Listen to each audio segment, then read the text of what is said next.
अब देखो ये जो सेंटेंस है थोड़ा अटपटा है, इसलिए मैं इसको अलग से ले रहा हूं।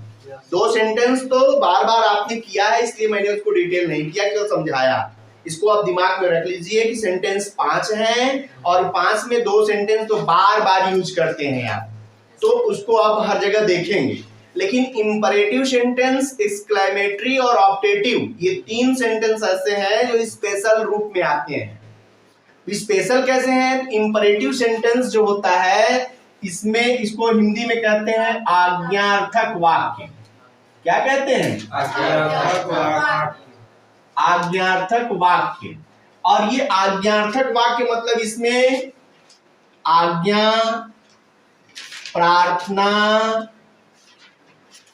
सलाह,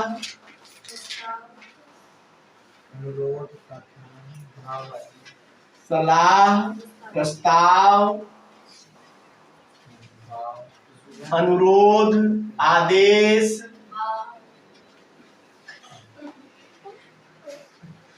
ठीक है, ये सब व्यक्त किए जाते हैं। इत्यादि, इसको इत्यादि कह सकते हो, ठीक है। यानी ये सब भाव है, सेंस है। आज्ञा माने आदेश ही होता है, प्रार्थना, अनुरोध, सलाह, प्रस्ताव, सुझाव, ये सब डाल दो उसी में, मतलब सबका वही निकलता है। तो ये जो सेंस है, यदि ऐसा है तो कौन सा सेंटेंस कहलाएगा? इंपरेटिव सेंटेंस कहलाएगा। अब ये इंपरेटिव सेंटेंस हिंदी में कैसे पहचानेंगे और अंग्रेजी में, क्योंकि हमें हिंदी से भी अंग्रेजी बनानी है और ये सेंटेंस बन सकता है। तो कैसे पहचाने कि कौन सा वाक्य इंपरेटिव सेंटेंस में किस तरह से बनाया जाएगा? तो इसीलिए इसको भी 2 भाग में कन्वर्ट कर लो। ये मेरा तरीका है समझने का और समझाने का कि इसमें गलतियां कहाँ होंगी, उसको मैंने 2 भाग में बांट दिया। इसमें 2 तरह के वाक्य कर लो। एक हो जाएगा हाँ, ओ से अंत होने वाले, ओ से अंत होने वाले, और दूसरा बना लो 2 से अंत होने वाले।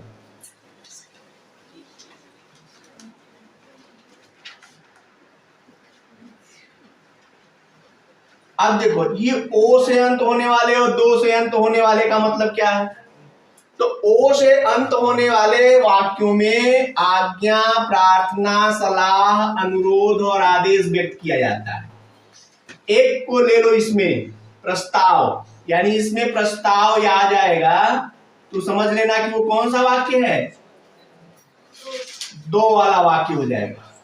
अरे इतना गंदा हम कैसे लिख सकते हैं?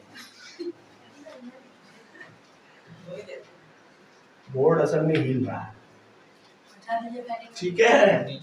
तो प्रस्ताव, इसका मतलब 2 से जो अंत होने वाला वाक्य होगा। पॉइंट जो याद करनी है वो ध्यान दो कि प्रस्ताव यदि आया तो वो कौन सा वाक्य मान लेना? 2, यानी 2 वाला वाक्य माना जाएगा। और ये उसमें आज्ञा है, प्रार्थना है, सलाह है, अनुरोध है, आदेश, ये सब है, तो क्या माना जाएगा? वो ओ से अंत होने वाला। और इनका रूल क्या बनेगा?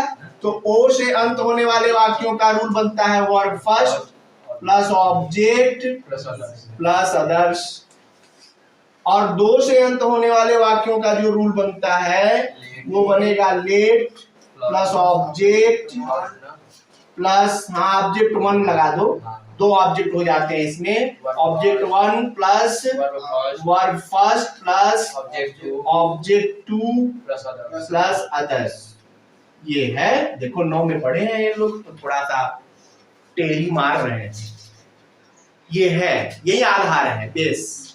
इतना समझ में आ गया तो आगे अब आप बातें बहुत जल्दी समझ में आएंगे, ठीक है। तो अब आप ध्यान दीजिए सब लोग इसको कि ये वर्ब फर्स्ट से शुरू कब होगा और लेट से शुरू, क्योंकि ये 2 तरह का वाक्य हो गया। अब देखो अंतर समझ में आने लगा होगा कि ये वाला जो वाक्य होता है ये वर्ब फर्स्ट से शुरू होता है, इसमें सब्जेक्ट नहीं है। पहली पॉइंट तो यही देख लो कि ऊपर जो एसेरेटिव और इंट्रोगेटिव पढ़े उसमें सब्जेक्ट दिख रहा था, इसमें सब्जेक्ट नहीं दिख रहा है, डायरेक्ट ऑब्जेक्ट से बात हो रही है। इसका मतलब पहली पॉइंट आपको ध्यान देनी है कि इंपरेटिव सेंटेंस में सब्जेक्ट नहीं होता। क्या नहीं होता? सब्जेक्ट नहीं होता। अब लोग यह इसमें सब्जेक्ट नहीं होता। लेकिन दूसरी पॉइंट ये भी ध्यान देनी है कि इसमें सब्जेक्ट होता है, इसमें सब्जेक्ट होता है, वो छिपा होता है।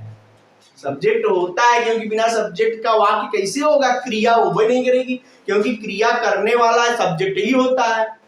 तब वो जिस वाक्य में सब्जेक्ट नहीं रहेगा तब तो वो ऑब्जेक्ट से शुरू होगा, और ऑब्जेक्ट से शुरू होगा तो वो वायस चेंज हो जाएगा, पैसिव वायस बन जाएगा। तो इसका मतलब हो गया कि इसमें सब्जेक्ट है लेकिन वो छिपा है, लिखा नहीं जाता। दो बात हो गई कि इसमें सब्जेक्ट नहीं होता यानी लिखना नहीं है। सब्जेक्ट नहीं होता मतलब क्या, सब्जेक्ट लिखना नहीं है, सब्जेक्ट होता है, और जो सब्जेक्ट होता है वो केवल यू होता है, केवल यू रहता है और कोई दूसरा सब्जेक्ट नहीं होता। जैसे एसेरेटिव और इंट्रोगेटिव में तो अलग अलग सब्जेक्ट आ सकते हैं, कोई मोहन भी हो सकता है, कभी लड़के लड़कियां हो सकता है, कोई दूसरा सब्जेक्ट भी हो सकता है। लेकिन इंपरेटिव सेंटेंस की पहचान है कि इसमें केवल एक ही सब्जेक्ट होता है और वो है यू, और वो यू अकेला है इसलिए वो हर जगह उपस्थित नहीं रहता, इसलिए उसको वाक्य में लिखा नहीं जाता। स्पेशल है कौन, यू यू यू स्पेशल। आई तो बहुत स्पेशल है, आई, हाँ आई स्पेशल कैसे पता है, आई कभी भी स्मॉल लेटर से नहीं लिखा जाता है। वाक्य में आई कहीं भी स्मॉल से नहीं, अकेले आ गया तो हमेशा कैपिटल से रहता है। तो I very important, you important और आई वेरी इंपॉर्टेंट।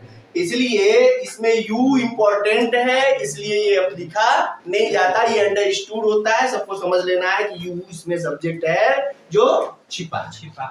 अब देखो इसमें जो है, जैसे कोई सेंटेंस लेकर देखो, हाँ यहाँ आओ ले लो, यहाँ आओ, और ये हो जाएगा मुझे एक पेन दो।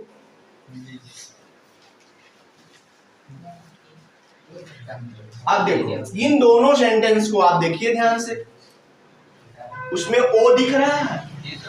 अब उस ओ को देखोगे तो कंफ्यूज हो जाओगे, क्योंकि ओ में एक बात और छिपी है। मैंने क्या बताया कि इसमें आज्ञा, प्रार्थना, सलाह और अनुरोध भी देखना है। यहाँ आओ यानी बुलाया गया, इसलिए ओ वाला वाक्य सही है। अब प्रस्ताव की बात होगी, दिमाग को कंसंट्रेट करिए। यदि मैं मूड में पढ़ा रहा हूँ तो आपको भी मूड में बनना चाहिए। मैक्सिमम होता है कि जब कभी कभी दिमाग थक गया हो या मूड न लग रहा हो, इतने में तो सो गए होते सब, हाँ लेकिन इसको इंटरटेनिंग बनाने के लिए इसीलिए कंटिन्यूअस सब्जेक्ट पर फोकस नहीं किया जाता, बीच बीच में चीजों को इधर इधर डिस्ट्रैक्ट करके बात इसीलिए करता हूँ। चलो देखो, तो यहाँ आओ पॉइंट, मैंने कहा कि वो वाले वाक्य तो देखने से लग गया कि ये ओ से शुरू हो रहा है इसलिए वर्ब फर्स्ट, सॉरी ओ से अंत हो रहा है इसलिए वर्ब के फर्स्ट फॉर्म से शुरू होगा। लेकिन कभी कभी ऐसा होता है कुछ वाक्यों में दो से अंत होगा फिर भी वो वाला वाक्य होगा, ठीक है। जैसे यहाँ देखो, मुझे एक पेन दो, इसमें पेन देने की बात हो रही है, प्रस्ताव नहीं है, कंफ्यूज हो गया। जैसे इसी को कह दो मुझे जाने दो, अब देखो ये वाक्य को कंफ्यूजन दूर करो जल्दी से। सलाह दिया अनुरोध, यहाँ ना, यहाँ अनुरोध किया गया, मुझे एक पेन दो मांग रहा है ना, तो ये ओ वाला वाक्य हो गया। लेकिन ये देखो मुझे जाने दो, ये प्रस्ताव है, मुझे जाने दो क्या, ये प्रस्ताव न हुआ, कोई चीज नहीं मांग रहा। आज्ञा कैसी होगा भाई, मुझे जाने दो, मुझे पढ़ने दो, मुझे खेलने दो, यही ना प्रस्ताव होता है। आओ चलो खेलने चलें, ये सब प्रस्ताव है, इसीलिए लेट का प्रयोग होता है। और मुझे एक पेन दो, मुझे अपनी किताब दो, मुझे हाँ कोई चीज, तो ये अनुरोध ना हो गई, लेने की बात हो गई। ऐसे समझ लो, ज्यादा क्लियर होगा कि जब कोई चीज देने की बात होगी तो ओ वाला वाक्य, और प्रस्ताव का मतलब कुछ देना। यहाँ क्या दोगे, जाने दो में कुछ देना है, और यहाँ पेन देने में तो एक पेन देना है। कि दो का मतलब यदि कुछ देना है तो उसको आप दो वाले वाक्य में नहीं लेंगे, वो वाले वाक्य में लेंगे, और यदि दो का मतलब प्रस्ताव है तब वो ओ वाला वाक्य। अब इसको बना के बताइए। जैसे यहाँ आओ को तो आप लिख देंगे कम हियर, और मुझे एक पेन दो को क्या लिखोगे? Give me a pen. Give क्या है? वर्ब का फर्स्ट फॉर्म। रूल यहाँ है, मैं बना रहा हूं, लेकिन हम रूल आपको ध्यान में रखना है कि पहले वर्ब फर्स्ट। वर्ब क्या है? देना। तो देना की अंग्रेजी हो गई गिव। उसके बाद क्या लिखना है? ऑब्जेक्ट। ऑब्जेक्ट क्या है? मुझे। दोनों ऑब्जेक्ट हैं। क्या दो?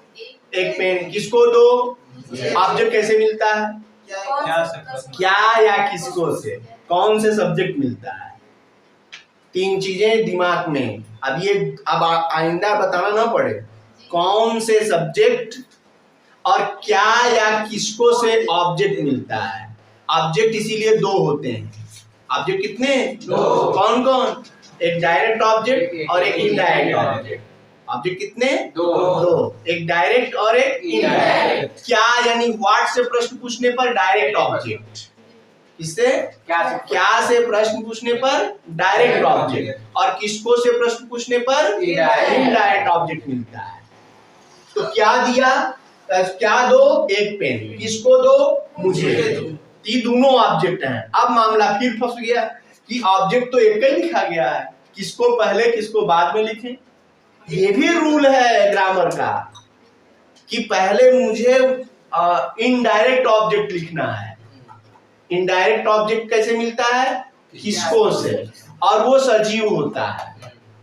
क्या? सजीव। इनडायरेक्ट ऑब्जेक्ट हमेशा सजीव होता है और किसको से प्रश्न पूछने को मिलता है। ये सब लिखवाऊंगा जब सेंटेंस का पार्ट होगा, तो इसलिए अभी डिटेल नहीं लिखवा रहा हूँ, समझा रहा हूँ। तो ये हो जाएगा लेट। अच्छा, यहाँ पर तो ऑब्जेक्ट में ले लिया मैंने।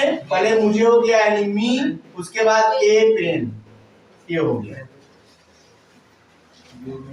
अब बताओ, क्या ए पेन पहले नहीं लिख सकते? क्या लिख सकते हैं? फिर रूल आता है। ग्रामर में सारे रूल्स हैं, लेकिन नियमानुसार काम करना पड़ेगा। गलती करोगे वाक्य गलत होगा। यानी आप मी को यानी इनडायरेक्ट ऑब्जेक्ट पहले लिखे हैं, डायरेक्ट ऑब्जेक्ट बाद में। आप चाहें तो डायरेक्ट ऑब्जेक्ट पहले और इनडायरेक्ट ऑब्जेक्ट बाद में भी लिख सकते हैं, इसीलिए दोनों वाक्य सही हो जाएंगे। इसको पहले लेंगे तो हो जाएगा ए पेन, और मी के पहले यानी इनडायरेक्ट ऑब्जेक्ट के पहले दो शब्द लिखना होता है, टू या फार। टू या फार, ये इंपॉर्टेंट वर्ड है। ऑब्जेक्ट का स्थान बदलने के लिए इनमें से किसी एक का प्रयोग करना पड़ता है। यानी इसको यदि ऐसे लिखें, क्या? Give me a pen, sorry, give a pen to me, a pen to me. ये दोनों सही नहीं। फार का मतलब हर जगह, तो फार माने के लिए और टू माने को। तो को का अर्थ निकलेगा तो टू लगाना, और के लिए का अर्थ निकलेगा तो फार लगाना। ये टू और फार में क्लियर। यानी क्वेश्चन परीक्षा बोर्ड का क्वेश्चन बना था, दे दिया था इसको, इसमें जो है टू दिया था और इसको रीऑर्डरिंग में रखना था। तो जब टू दिया है तब तो ये वाला ना बनेगा, और टू नहीं दिया होता तब ये वाला बन जाता। अब ये टू से ही अंतर हो जाएगा क्यों, ठीक ना। तो ये हो गया आपका ओ वाला। और दो वाला वाक्य क्या हो गया? तो दो वाले वाक्य में जैसे मुझे जाने दो, तो पहले क्या लिखना है? लेट। लेट के बाद क्या लिखना है? ऑब्जेक्ट। ऑब्जेक्ट क्या है? मी। मुझे, किसको? मुझे। Let me. क्योंकि एक ही ऑब्जेक्ट है इसमें दो ऑब्जेक्ट लिखा गया है। ये दूसरा ऑब्जेक्ट रहता तो यही वर्ब के बाद लिखते, अन्यथा केवल वर्ब लिखकर छोड़ देंगे, यानी लेट मी गो। तो दो ऑब्जेक्ट वाला बता दीजिए। मुझे किताब पढ़ने दो।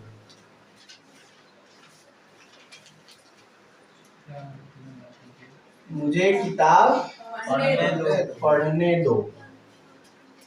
बनाइए इसको, मुझे किताब पढ़ने दो।